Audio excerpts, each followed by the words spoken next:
I recently was at a job interview, and I live in the United States, and everybody knows that you don't have to disclose any medical information or disabilities on your job application or in the interview.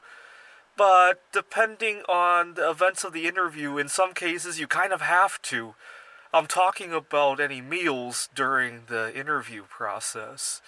So I recently interviewed with a relatively mid-sized company, and they wanted to take me to lunch, and they didn't tell me where it was until the day of the interview.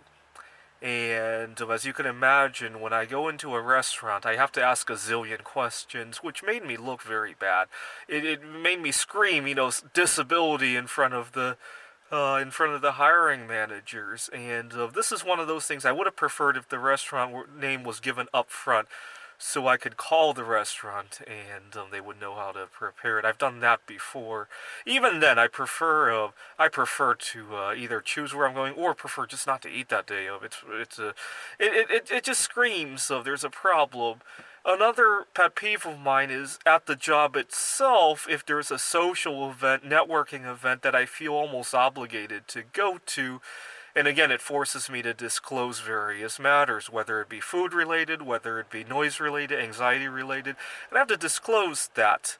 The idea that you don't have to disclose your medical details to your employer, that's a fantasy. That only occurs on paper, in my opinion, especially anytime food is involved. And then there's the issue of I have a eat and let eat kind of attitude, and unfortunately, a lot of people don't feel that way. So, many years ago, when I was going to a computer game conference in Taiwan, I made the mistake of staying with my grandmother in Taiwan. My grandmother is about 85 years old. She grew up during the multiple wars and economic downturns, so she has this idea of not spoiling your appetite before going out to eat. The problem is so being that it's grandmother, I listen to her. The problem is that I like to go to the restaurant on an at least 70% full stomach, just in case there's a problem at the restaurant, can't find anything to eat. At least I'll still have a good time. That's usually how I handle it when I'm with myself. Obviously, I listen to grandmother. We go to the restaurant, and it's a steakhouse, and they screw up the steak. They put a bunch of seasonings on there when I told them not to. Uh, and so I get into a little bit of a panic attack because well, not outright a panic attack, but I feel very disappointed, and I said a few things that I might have regretted to the waiter or to the staff at the restaurant. I think all of that could have been avoided had I just eaten at home. And this is what I mean by eat and let eat. Everybody has their own habits, and most people are pretty good at it.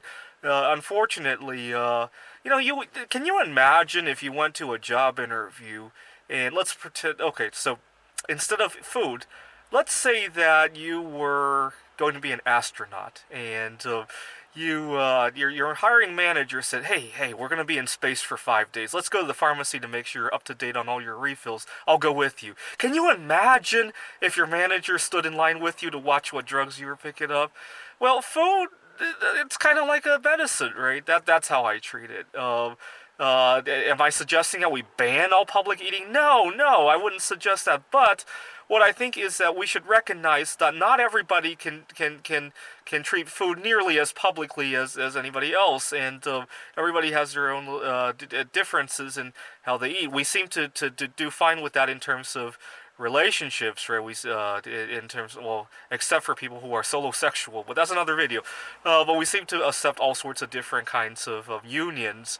But when it comes to a union of a person with a food, for some reason, that is not very accepted. I almost thought about, given how I try to fast the other day, I almost thought about next time food is involved in an interview to just suggest that it's a family holiday and I need to fast. Maybe it's a family anniversary of some sort. I think that might slide a little bit easier. In Buddhism, I think, anniversaries of deaths in the family, people do actually fast. The tricky part might be when you actually start the job and that day of the year comes around to get it and you don't fast. You'll have to, well, I guess that will be anniversary of your job, so I guess you might want to fast anyway. But whatever the case is, I think that might slide a little bit easier. We seem to have better understanding of accepting other people's religions in the workplace. I don't know. Leave a comment if this has bothered you before and how you navigated through this problem.